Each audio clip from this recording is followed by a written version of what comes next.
السلام علیکم ورحمۃ اللہ وبرکاتہ۔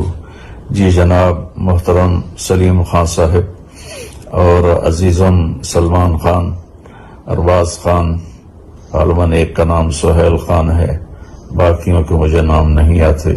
میرا آپ سب فیملی کو محبت بھرا سلام ہو اور میری طرف سے آپ سب کو عید مبارک ہو۔ اور باقی سلیم بھائی، آپ بڑے خوش قسمت ہیں کہ آپ کو سلمان خان جیسا فرما بردار بیٹا ملا ہے۔ اتنی بڑی سیلیبریٹی ہو کر یہ آپ کا نوکر بن کے زندگی گزارتا ہے۔ مجھے شعیب اختر نے سلمان بھائی کی دو باتیں بتائیں، اس کے بعد سے میں ان کا فین ہو گیا ہوں۔ ایک یہ کہ اپنے ماں باپ کے بہت ہی فرما بردار ہیں اور ان کے آگے کھڑے رہتے ہیں اور چوں بھی نہیں کرتے، جیسے کہتے ہیں فوراً اس میں لگ جاتے ہیں۔ یہ جنت کا راستہ، جس نے ماں باپ کو خوش کیا اس کے لیے جنت ہے۔ تو آپ تو بڑے اعلیٰ درجے کے مسلمان ہیں۔ پھر دوسری صفت اس نے بتائی کہ اتنے بڑے سخی ہیں کہ جتنا جھوٹ بولیں وہ سچ ہے۔ تو مجھے اور سخی سے اللہ پیار کرتا ہے۔ اللہ تعالیٰ کے نبی کا فرمان ہے کہ سخی سے اللہ محبت کرتا ہے، چاہے وہ عبادت میں کمزور ہی کیوں نہ ہو۔ تو چاہے آپ عید کی ایک نماز پڑھتے کہ جتنا جھوٹ بولیں وہ سچ ہے۔ تو مجھے اور سخی سے اللہ پیار کرتا ہے۔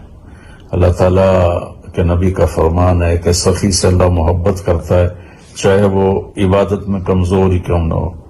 تو چاہے آپ عید کی ایک نماز پڑھتے ہیں، میں گواہی دیتا ہوں اللہ آپ سے پیار کرتا ہے کہ آپ سخی ہیں۔ اور بخیل آدمی سے اللہ کا کوئی پیار نہیں، چاہے وہ ساری رات تہجد پڑھے، سارا دن نفل پڑھے، روزے رکھے، اگر وہ کنجوس ہے اللہ اس سے پیار نہیں کرے گا، دوستی نہیں لگائے گا۔ اور جو سخی ہے اللہ اس سے پیار کرتا ہے۔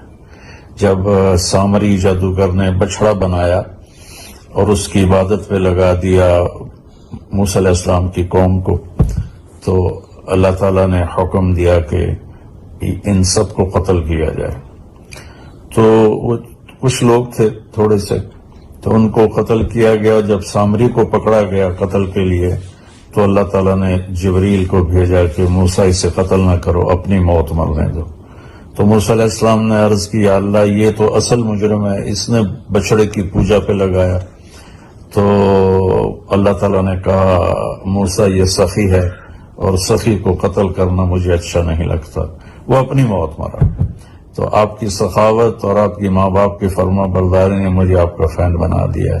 اور ایک آپ کا میں نے کلپ دیکھا، نان مسلم بھائی سب کے لیے میرے دل سے دعا ہے جو اس بیماری میں مبتلا ہیں، اللہ ان کو زندگی کے ساتھ واپس لائے۔ میں بھی اس کا شکار ہوا اور بہت ہی سیریس ہو گیا تھا، اللہ نے زندگی لکھی تھی تو اللہ نے بچا لیا۔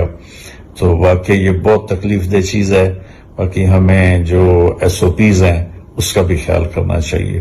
ہمارے نبی کا فرمان ہے کہ وبا والے مریض اور آپ کے درمیان ایک نیزے کا فاصلہ ہونا چاہیے، اور ایک نیزہ 6 فٹ کا ہوتا ہے، جو آج ہمارے پاکستان میں یہ SOPs میں کہا جا رہا ہے کہ 6 فٹ کا فاصلہ رکھیں۔